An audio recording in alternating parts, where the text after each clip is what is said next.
सावकाश नाही तोंडावर येते हो तोंडावर येते ठेवा ना कॅम्पा सावका हा विचारा तोंडावर बघा आज विठ्ठलाच्या पायावर अर्ज ठेवलेला आहे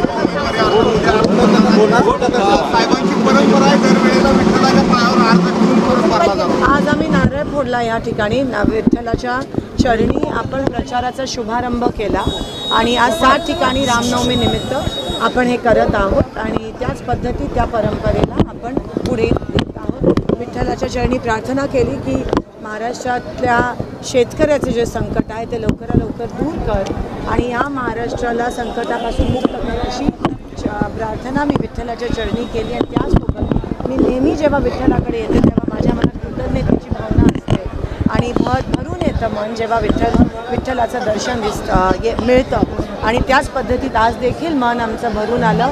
आज नामदेव पायरीपाशी आपण प्रचाराचा नारळ फोडून काढून त्या ठिकाणी शुभारंभ केला।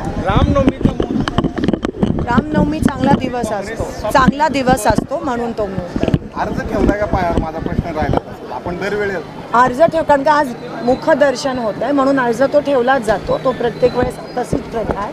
उद्या तो ठेवला जाईल वेगवेगळ्या ठिकाणी आम्ही या 7 ठिकाणी ठेवणं शक्य नाही। आज प्रचाराचा नारळचा शुभारंभ इथे झाला। विकास केला नाही असं काय आरोप फडणवीस साहेबांनी केला।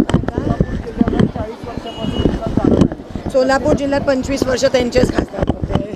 देवेंद्र फडणवीस म्हणाले की ही निवडणूक सातपुतेची नाही शिंदेची नाही त्यांच्याकडे आता दुसरं काहीच राहिलं नाही बोला। नरेंद्र मोदी आणि राहुल गांधीचे असं का म्हटलं ते कारण का बघा मुद्द्याचं बघितलं तर सोलापुरात त्यांनी काही काम केलं नाही त्या उमेदवाराला कोणी ओळखत नाही आणि अजूनही त्यांना वाटतं की ते फॅक्टर आहे मोदीजींचं फॅक्टर आहे आणि त्यावरच म्हणजे अजून तुम्ही लोकांना किती अपमान करणार आहात लोकांचा आणि तुम्ही अजून किती लोकांना फसवणार आहात आता लोक समजून चुकले आणि एक प्रकारचा रोष दिसून येतोय बीजेपीच्या विरोधात लोकांमध्ये तो तुम्हाला दिसून येईल।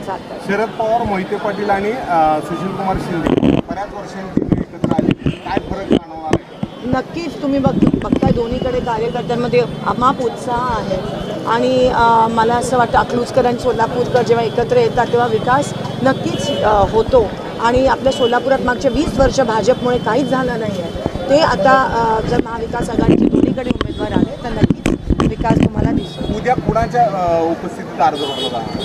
उद्या आमचे सगळे महाविकास आघाडीचे जे नेतेगण आहेत सोलापुरातले आणि त्या ठिकाणी राणा पटोलेजी पण येणार आहेत शिंदेसाहेब पण असणार आहेत त्यांच्या उपस्थितीत आम्ही अर्ज भरणार। काही महिन्यांची ओपिनियन पोल आले त्यामध्ये महाविकास आघाडी चांगलं वातावरण आहे सोलापूरमध्ये थोडीशी काय ते अजिबात जे काही ओपिनियन पोल झालेत एक तर ते बॅन करायला पाहिजेत आणि गोदी मीडिया आहे सगळे मॅनेजर्स आहेत। थँक्यू।